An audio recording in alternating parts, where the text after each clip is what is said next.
बिस्मिल्लाहिर्रहमानिर्रहीम।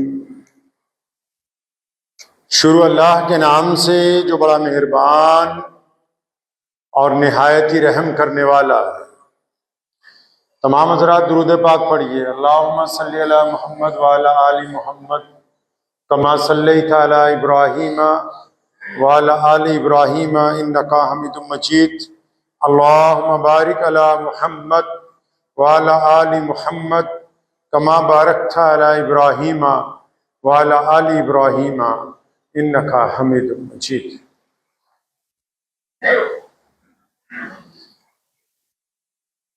रमज़ानुल मुबारक के बाद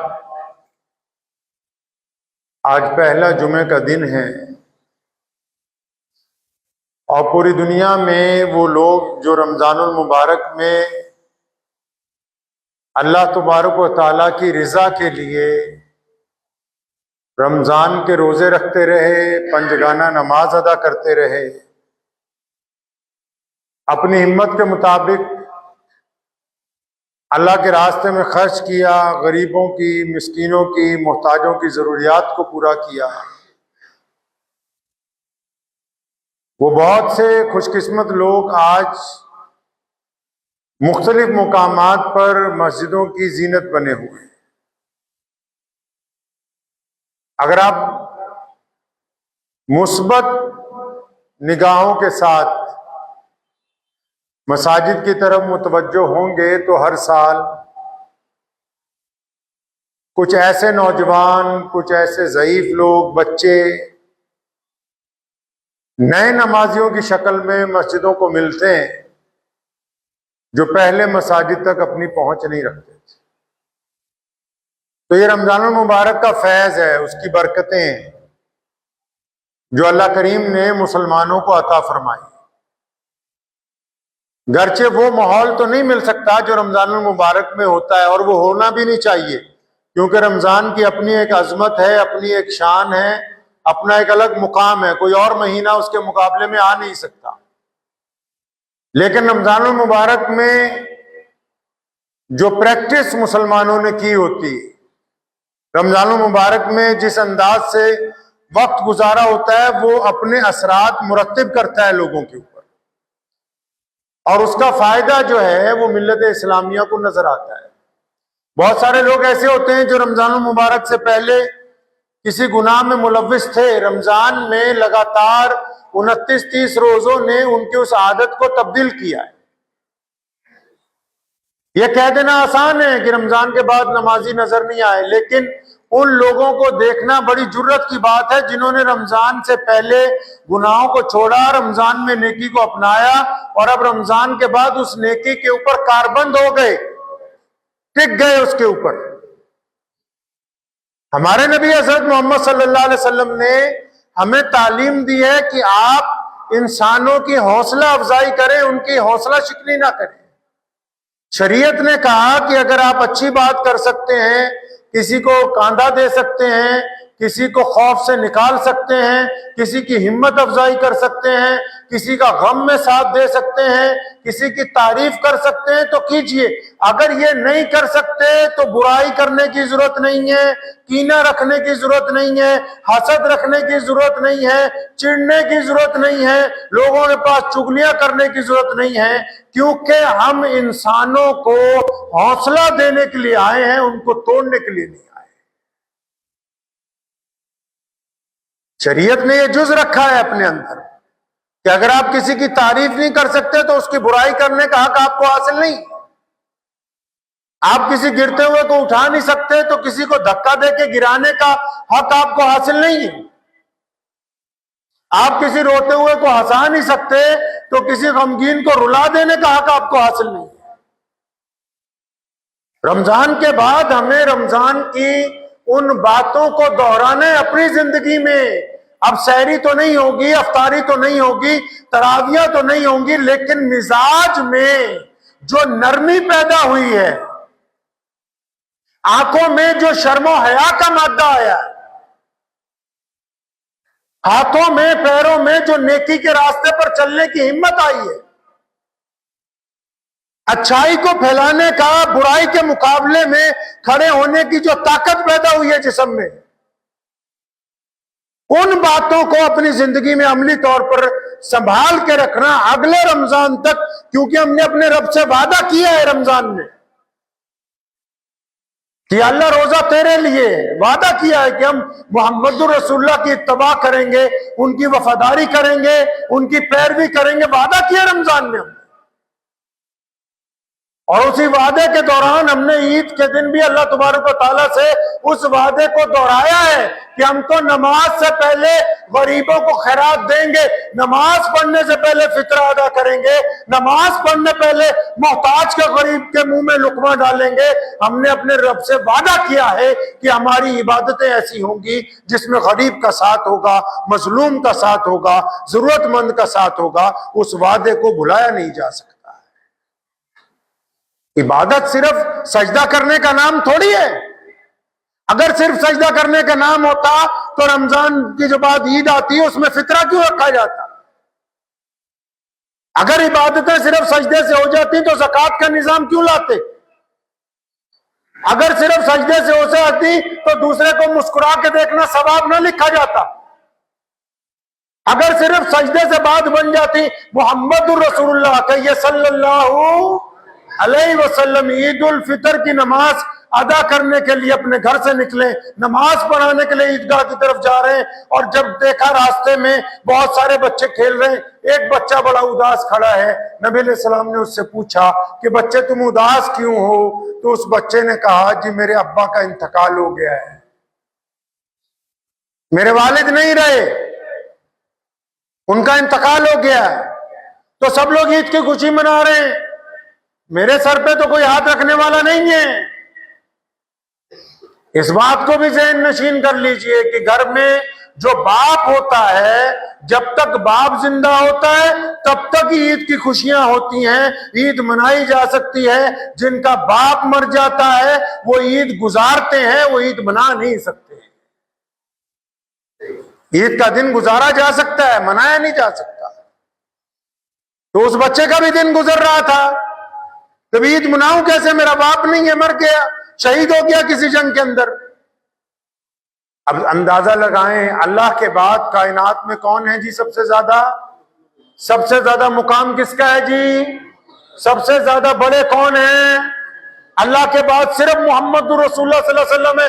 और आज भी कायनात में सबसे बड़े इंसान जो पहले भी थे, जो अब भी हैं, जिनका दीन सबसे बड़ा है, जिनके दीन में सबसे ज्यादा लोग सजदा करने वाले, जिनके दीन में हर लबे, हर लहजे के, हर एक जुबान के, हर एक खित्ते के, हर एक रंग के लोग मौजूद हैं, जिनका दीन दुनिया के 208 मुल्कों में अल्लाह अकबर की सदाएं रोजाना बुलंद करता है। वो अगर कोई जात है तो सिर्फ मोहम्मद रसूलुल्लाह सल्लल्लाहु अलैहि वसल्लम की जात है। अंदाजा लगाएं वो जात कितनी बिजी होगी। आजकल तो कोई छोटा मोटा लीडर हो, कोई छोटा मोटा वजीर हो, अफसर हो, उसके पास ही टाइम नहीं होता चलते जाते हुए वो कह देता अच्छा ठीक है मेरे फला आदमी से मिल लो, फला पीए से मिल लो। नबी अलैहि सलाम ने अपनी जिंदगी में वो कितने मसरूफ होंगे, अंदाजा लगाएं इस बात से।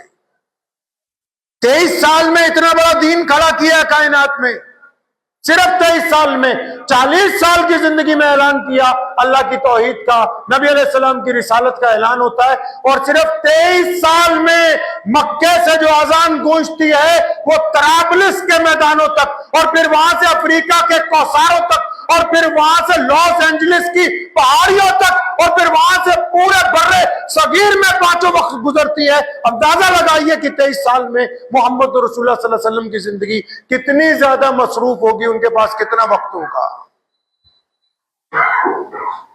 चले जा रहे हैं, बच्चे को उदास देखा, रोते हुए देखा तो रुक गए। नबी अलैहि सलाम आपके झुरमुट में कौन है? नबी अलैहि सलाम के आगे पीछे कौन है? जलीलुल कदर साहबा इकराम रज़ियल्लाहु ताला अजमईन की जमात साथ में, जो बाद में चारों खुलफाए राशिदीन बने वो साथ में, फुकराए साहबा सैयदना अबू ज़र गफ़ारी रज़ियल्लाहु ताला अन्हु, सैयदना बिलाल रज़ियल्लाहु ताला अन्हु, अबू हुरैरा रज़ियल्लाहु ताला अन्हु, सैयदना अबू उबैदा बिन जर्राह रज़ियल्लाहु ताला अन्हु, नबी अलैहि सलाम के चचा हज़रत अब्बास रज़ियल्लाहु ताला अन्हु, अब्दुल्लाह इब्न जुबैर रज़ियल्लाहु ताला अन्हु, खालिद इब्न वलीद जैसे मुजाहिद आजम सारे नबी अलैहिस्सलाम के आगे पीछे चल रहे हैं, तो नबी अलैहिस्सलाम रुक गए। फरमाया हाँ बच्चे रोता क्यों है? फरमाया या रसूलुल्लाह सल्लल्लाहु अलैहि वसल्लम मेरे वालिद का इंतकाल हो गया, अब वो नहीं है तो मैं ईद कैसे मनाऊं? तो नबी अलैहिस्सलाम ने उस बच्चे का हाथ पकड़ा, ये नहीं कहा आजकल तो पीरों और मौलवियों को मिलना मुश्किल है, अगर किसी बड़े आदमी के पास चले जाओगे कोई बात नहीं वक्त नहीं है फला मेरे पिए को बता देना। वो नबी हैं कायनात के, अल्लाह के बाद नायब हैं। ये नहीं कहा कि अबू बकर इस बच्चे का ध्यान रखो, उमर फारूक रज़ियल्लाहु अन्हु को नहीं कहा कि इस बच्चे की तरफ मुतवज्जे हो जाओ, उस्मान ज़िन्नुरैन रज़ियल्लाहु अन्हु की ड्यूटी नहीं लगाई। फौरन उस बच्चे का हाथ पकड़ा, वापस चल पड़े। नबी अलैहि सलाम के सहाबा भी साथ में। घर पहुंचे, अपने अहले खाना को कहा कि ये बच्चा छोटा सा है, देखो रो रहा है, फौरन इसको तैयार करो। फरमाया हसन हुसैन की वालिदा फातिमा के घर पैगाम भेजो कि हसन हुसैन के कोई जोड़े पड़े हों, कपड़े अच्छे पड़े हों, वो ले आओ, जल्दी से इसको नए कपड़े पहनाए जाएं। कपड़े मंगाए गए, उस बच्चे को नए कपड़े पहनाए गए, कुछ खिलाया गया। अब नबी अलैहिस्सलातु वस्सलाम उससे पूछते हैं, ये आपकी तालीम के लिए बताया नबी अलैहिस्सलाम ने, ये जो कुछ नबी अलैहिस्सलाम ने किया ये इंसानों को समझाने के लिए कि देखो समाज चलता कैसे है, कानून से नहीं, कदर होनी चाहिए रिश्तों की, जिम्मेदारियों की, ओहदों की कदर होनी चाहिए कि इस ओहदे का क्या मेयार है। नबी अलैहिस्सलातु वस्सलाम उस बच्चे को तैयार करने के बाद, कुछ खिलाने के बाद पूछते हैं कि मेरे बच्चे ये बता तो सही कि तुम जब ईदगाह जाते थे नमाज पढ़ने, पिछले साल जब गए थे तो तुम्हारे अब्बा तुम्हारा हाथ पकड़ के ले गए, उंगली पकड़ के ले गए, गोद में ले गए, किस तरह ले गए? तो उस बच्चे ने कहा या रसूलुल्लाह सल्लल्लाहु अलैहि वसल्लम मेरे अब्बू तो मुझे अपने कंधों पे बिठा के ले जाते थे, प्यारे पैगंबर अलैहिस्सलातु वस्सलाम बैठे, फरमाया अब तुम मेरे कंधे के ऊपर बैठ जाओ, और फिर उठ के खड़े हुए। अब देखा लोगों ने नबी अलैहिस्सलाम एक बच्चे को कंधे पे बिठाए हुए जा रहे हैं। उम्मत को यह सबक देना था कि यतीम को सिर्फ कपड़े दे देना कमाल की बात नहीं है, यतीम को सिर्फ खाना खिला देना सिर्फ कमाल की बात नहीं है, जब तक उसको इज्जत नहीं दी जाएगी उस वक्त तक उसके साथ सिला रहमी का मेयार मुकम्मल नहीं हो सकता है। आप क्या समझते हैं कि सिर्फ चंद लोगों को खाना खिला देंगे तो आप उस मेयार तक पहुंच गए? किसी को ज़कात दे के उस पर एहसान कर रहे हैं आप, किसी को सदका दे के उस पर एहसान कर रहे हैं। सहाबा किराम रज़ियल्लाहु तआला अजमईन में सबका यह वतीरा रहा कि जब कभी भी उन्होंने जब किसी देने वाले को कुछ दिया है, मुतअद्दिद मुहद्दिसीन ने इस बात को दोहराया है कि जब वो किसी को देते थे तो उनकी आंखें इस तरह झुकी होती थी कि सामने वालों की नजरों में कभी नजरें मिली ही नहीं, ताकि जिसके हाथ में कुछ पकड़ा रहे हैं उसको एहसास शर्मिंदगी ना हो। इस्लाम ने कदरों कीमतों की बात की। रमजान उन कदर कीमतों का एक मेयार है। रमजानुल मुबारक ने हमें सिखाया कि आने वाला साल कैसे गुजारोगे तुम। रमजान चला गया तो फिर कोई रमजान की बात नहीं, रमजान चला गया तो इन 11 महीनों में रमजानुल मुबारक की उन फजाइल की बात होगी जिसमें रमजानुल मुबारक ने हमको पाबंद किया है कि खबरदार गुनाहों से पीछे हट जाओ, तुम्हारा काम नेकी करना है, नेकी को फैलाना है, तुम्हारा काम सिला रहमी करना है और अपनी निगाहों को जिना से बचाना है, इसके लिए तुम्हें पाबंद किया गया है। रमजान चला गया तो ऐसे हो गया जैसे रमजान की बातें भी चली गई, रमजान के अहकामात भी चले गए। नहीं, रमजान 30 दिन बना ही इसलिए ताकि अगले रमजान के आने तक रमजानुल मुबारक गुजारने वाले लोग रमजान के अहकामात की पाबंदी करने वाले बन जाए।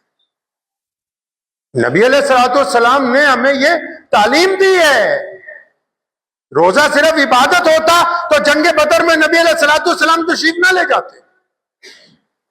सिर्फ इबादत नहीं, जद्दोजहद का नाम है। रोजा सिर्फ इबादत ही होता तो फिर मक्कातुल मुकर्रमा रमजानुल मुबारक में कभी फतेह ना किया जाता।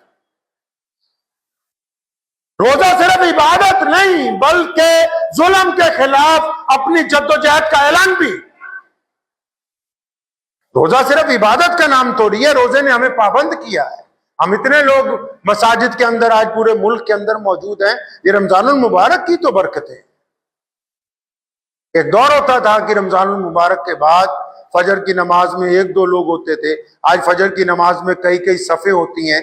तो ये इन नमाजियों को किसने पाबंद किया है? ये रमजान मुबारक में उन्होंने अपने रब से जो वादे किए हैं, उन वादों की वजह से आज वो मस्जिद के अंदर पहुंचे। तो जो व्हाट्सएप यूनिवर्सिटी वाले हैं, जो खुद मस्जिद तो गए ही नहीं, बदबख्तों ने जाके देखा ही नहीं मस्जिद में भी कितने लोग आए कितने नहीं आए, और वो लिखने लगे कि रमजान के बाद नमाजी गायब हो गए। अबे गधो, तुम खुद तो गए नहीं, तो जो गायब हुए हैं वही हैं जो सिर्फ मोबाइल पर दीन फैलाना चाहते हैं। गायब बस वही हुए हैं जिनकी नीयत में ठोक खोट है, जिन्होंने वादा किया, जो वफादार है अपने रब और रसूल के, वो गायब नहीं, वो सफर में भी नमाज की नीयतें बांध रहे हैं। वो जहां वक्त हो जाता है करीब की मस्जिद ढूंढ के वहां पहुंच जाते हैं, वो वक्त हो जाता है तो अपने घर के अंदर नमाज अदा करते हैं।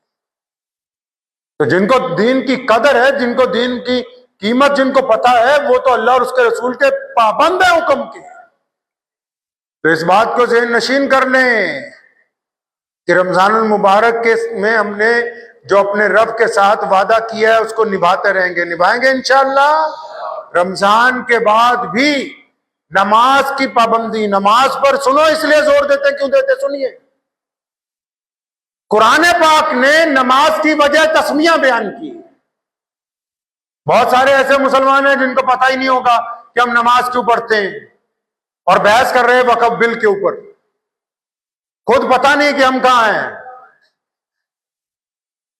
नमाज क्यों पढ़ते हैं? जी अल्लाह को राजी करने के लिए नहीं। कुरान पाक ने मुतअद्दिद जगह कहा कि नमाज आपको इसलिए पढ़ा रहे हैं ताकि आप गंदी बातें करनी छोड़ दे, आप अच्छी बातें करें। नमाज इसलिए पढ़ा रहे हैं ताकि आप यतीम के मुंह में लुकमा डालें। नमाज इसलिए पढ़ा रहे हैं ताकि पड़ोसी से आपके ताल्लुकात अच्छे रहें। नमाज ही तो है जो आपको बुराइयों से हटा के अच्छाई की तरफ ले जाएगी। इसलिए नमाज के ऊपर ज्यादा जोर लगाते हैं, क्योंकि ये वो जरिया है जो आपको एक बेहतरीन इंसान बनाएगा। मेरे वालिद शेर इस्लाम मौलाना हबीबुर रहमान लुधियानवी रहमतुल्लाह अलैह, उनसे हम लोग पूछा करते थे कि हजरत अगर नमाज पढ़ने के बावजूद गुनाह ना छूटे तो क्या करें? तो हजरत फरमाया करते थे कि और अच्छी तरह नमाज पढ़ो, इतनी अच्छी तरह नमाज पढ़ो कि जब तुम्हारी नमाज तुम्हारे गुनाहों के रास्ते में रुकावट पैदा कर दे तो समझ लो कि अब ये नमाज कबूल होने लग पड़ी। तो दुआ कीजिए कि अल्लाह करीम रमजानुल मुबारक के जितनी बरक़ात हैं, जितने फजाइल रमजानुल मुबारक में मुसलमानों को हासिल हुए हैं, जितनी बरकतें रमज़ान की पूरी दुनिया के इंसानों पर उतरी हैं, और जो कुछ अल्लाह वालों ने रमज़ानुल मुबारक में रोज़े रख के जो कुछ अजर हासिल किया है और जो वादे अपने रब के साथ किए हैं, अल्लाह करीम हमको उसके ऊपर अमल करने की तौफीक अता फरमाए। अब रही बात वक्फ बोर्ड की। किसी शायर ने कहा है कि तू इधर उधर की न बात कर, ये बता कि काफिला क्यों लूटा। तू इधर उधर की ना बात कर, ये बता कि काफिला क्यों लुटा। मुझे राहजनों से गिला नहीं, तेरी रहबरी का सवाल है। कल कुछ मेहमान आए तो उनमें एक नौजवान था, वो मुझे कहने लगा मौलाना साहब वो लड़कियां हमारे यहाँ बड़ी मुर्तद हो रही। तो मैंने कहा कमबख्तो तुम्हारी वजह से तो हो रही। हजरत आप नाराज हो रहे? मैं नाराज नहीं हो रहा, तुम ही तो कहते हो कि कुरैशियों को लड़की देंगे, अंसारियों को देंगे, पठान को देंगे, और जो शादी करेगा तो 4 चक्के लेके आएगा। ये बदबख्ती तुमने तो फैला रखी है कि पड़ोसियों ने या गैर मुस्लिमों ने कर रखा है। रिश्तों में ये रुकावट किसने खड़ी की? वक्फ बोर्ड जो मर्जी कानून पार्लियामेंट बनाए। अरे जिन्होंने अपने लोगों को पार्लियामेंट में भेजना ही नहीं है, और जिनको भेज रखा है, जिनको अपना लीडर बनाया, जिन मौलवियों को, जिन लीडरों को, उनमें से तो किसी ने इस्तीफा ही नहीं दिया। उनमें से तो कोई इस्तीफा दिया ही नहीं किसी ने। वो तो कह रहे जी धरना लगाए। धरना लगाओ, धरने लगाने से क्या होगा? तुम ये क्यों नहीं कहते कि अपने लोगों को जिता के पार्लियामेंट में भेजो जो तुम्हारी बात करें हुकूमत के साथ बैठ के। उल्टा रास्ता बता रहे। फिर कहेंगे जी मौलवी साहब तो उनका तो काम है, मौलवियों के खिलाफ बोलना काम नहीं है, बददियानत लोगों के खिलाफ बोलना हमारी जिम्मेदारी है। पिछले 75 सालों में जितने सूबों के वक्फ बोर्ड हैं, बताओ किसी मुसलमान को उन्होंने लोन पर पैसे दिए बिना सूद के कि तुम कारोबार कर लो? किसी मुसलमान को घर बना के दिया गरीब को? किसी सूबे में मुसलमानों को अस्पताल बना के दिए, कॉलेज बना के दिए, कोई यूनिवर्सिटियां बनाई हैं? अरबों रुपए की वक्फ की जायदाद खुद खा गए, अब कह रहे जी मुसलमानों को कि तुम धरना लगाओ। धरना गरीब मुसलमान लगाएं, 5 स्टार होटलों में ये ठहरे, कानून की पेचीदगियां उनको समझाओ जिनका किया कुछ नहीं 70 साल में।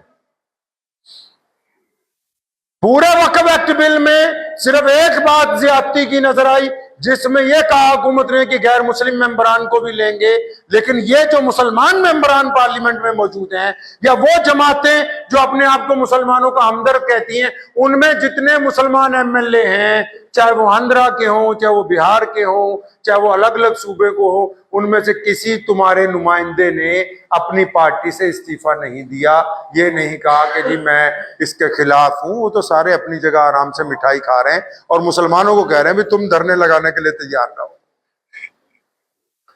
अगर ज्यादती ना की होती, वक्फ क्या है? वक्फ का मालिक वक्फ बोर्ड नहीं है। सरकार को भी कहना चाहता हूं, वक्फ बोर्ड मालिक नहीं है, हुकूमत मालिक नहीं है। हमने जो जायदादें वक्फ की, जो सोशल मीडिया पे लोग कह रहे हैं कि जी वो वक्फ तो इस्लामी मुल्कों में नहीं आ रहे, मक्के में जाओ, सबसे बड़ी मस्जिद में वो जो आज सबसे बड़ा टावर बनाया ना, जिस पर घड़ी लगाई है, उसमें दिन में 200 बार डिस्प्ले पे लिखा होता है कि ये वक्फ है अल्लाह के नाम के ऊपर की मस्जिद। कौन कहता है कि वक्फ नहीं है इस्लामी मुल्कों में? दुनिया की बड़ी दोनों मस्जिदें, मस्जिद हरमैन मक्का शरीफ और मस्जिद नबी मदीनतुल मुनव्वरा, वो भी मुसलमानों के वक्फ है। उनमें भी लिख के लगाया गया है कि वक्फ इल्लाह है, ताकि मुसलमानों को पता हो ये किसी बादशाह की मलकियत नहीं है। बादशाह ने लिखा है, जो हमारे एक्ट में कि बादशाह, मक्के का बादशाह कस्टोडियन है। कस्टोडियन मतलब रखवाला है, वक्फ बोर्ड मालिक नहीं है। वक्फ बोर्ड को तो सिर्फ हमने रखवाला बनाया था किस काम के लिए? कि अल्लाह के नाम पे जो जायदादें दे दी हैं, इनसे जो किराया आएगा भाई, इनसे मस्जिदों में इमामों को तनख्वाह देना, इससे गरीब मुसलमानों को, मुसलमान बेवाओं को पेंशन देना, इससे कोई दवाखाने खोलना जिससे मुसलमान गैर मुस्लिम भी फायदा उठा लें, इससे कोई स्कूल और कॉलेज बनाना जिससे आम लोगों के बच्चे पढ़ लिख जाएं, इससे कोई गरीब लोगों को पैसे दे देना जिससे वो अपने घर की छत डाल लें। तो किसी वक्फ बोर्ड ने कुछ ऐसा तो किया नहीं है। रंज तो उस पे होता है ना, कुछ सही काम कर रहा हो तो उसके साथ ज्यादती हो गई। चमन के वो खुद परस्त माली जिन्हें खिजा रास आ गई हो, वो क्यों कर ये दुआ करेंगे चमन में फसले बाहर आए। अल्लामा आमिर उस्मानी रहमतुल्लाह अलैह ने कहा ना कि चमन के वो खुद परस्त माली जिन्हें खिजा रास आ गई हो। कहता है वो बागीचा होता है ना एक, वो उजड़ जाता है तो उसमें एक माली रहता है, मालिक अलग होता है, माली रहता है उस बागीचे में। अब क्योंकि वो उजड़ गया इसलिए ठेके पे नहीं दिया जा सकता, लेकिन उस माली को इतने फल मिल जाते हैं कि वो अच्छी तरह खाता पीता सारा साल। चमन के वो खुद परस्त माली जिन्हें खिजा रास आ गई हो, वो क्यों कर ये दुआ करेंगे चमन में फसले बाहर आए। वो कब चाहते हैं कि मुसलमान, ये मुसलमान नाम नेहाद लीडर और मौलवी, ये कब चाहते हैं कि मुसलमान तरक्की पसीर हो? इनको तो गरीब मुसलमान चाहिए, बगैर किसी वसाइल वाले मुसलमान चाहिए, जिनको ये कहें धरना लगाओ तो धरना लगाने के लिए चल पड़े, जिनको ये कहें कि 50 गज प्लाट देंगे तो लेने के लिए आ जाए। इनको तो गरीब मुसलमान चाहिए, इनको खुशहाल लोगों की तमन्ना नहीं है। इसी को कहा आमिर उस्मानी ने कि चमन के वो खुद परस्त माली जिन्हें खिजा रास आ गई हो, वो क्यों कर ये दुआ करेंगे चमन में फसले बाहर आए। मताए गुलशन कुछ ऐसी बांटी मेरे वफादार दोस्तों ने, न उनके दामन में फूल पहुंचे न मेरे दामन में खार आए। मेरे वालिद साहब रहमतुल्लाह अलैह की कुछ बातें हमें याद आती हैं, तो वो एक दिन हमने उनसे अर्ज की कि हजरत वो फलां फलां 2-3 मुसलमान जो हैं वो भाजपा में चले गए, उसमें ओहदेदार बन गए। तो उन्होंने मुझे कहा कि बेटा ये तो अच्छी बात है। तो मैं कहा अच्छा जी, तो क्या अच्छी बात है कि जब कभी ये हुकूमत में आएंगे तो ये मुसलमानों की बातें हुकूमत के सामने रखेंगे, ये मुसलमानों के जज्बात की तर्जुमानी करेंगे।